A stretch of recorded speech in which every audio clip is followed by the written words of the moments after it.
Party चाहिँ घनिष्ठ नाता रहेको छ भन्ने हाम्रो पार्टीको ठम्मै हो। कसरी हाम्रो यो पिकनिक र यो पार्टी घनिष्ठ नाता छ भन्ने पिकनिकमा पनि कोही खाइरहन्छन् कोही हेरिरहन्छन्, हाम्रो पार्टीमा पनि कोही खाइरहन्छौँ कोही हेरिरहन्छौँ।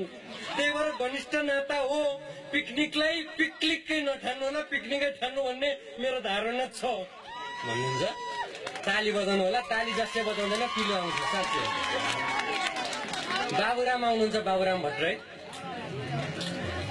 नयाँ शक्ति भन्नुभयो, नयाँ शक्तिले के जन्मायो भनेर सोध्नुहुन्छ भन्ने हामीलाई लागिरहेको छ। तर नयाँ शक्तिले जन्माउँदैन। भर्खरै मेरी छोरीको बिहे भएको छ, ज्वाइँ पनि हुनुहुन्छ। ज्वाइँ र छोरीले के जन्माउनुहुन्छ पछि सोध्नु होला। धन्यवाद। उहाँको यति नै हो। र केपी ओली आउनुहुन्छ।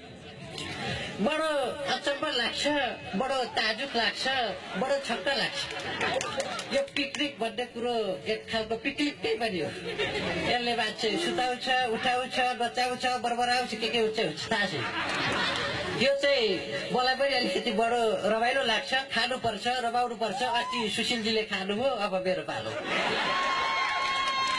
यति भन्दै मेरो 6-7 शब्द गयो होला। धन्यवाद।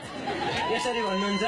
सुशीलजी त गइसक्नुभयो, तर उहाँले माथि आकाशबाट पनि हेर्नु भएको छ कि आज साथीहरूले चाहिँ पिकनिकमा ददै मात्र बस्नु भएको छ।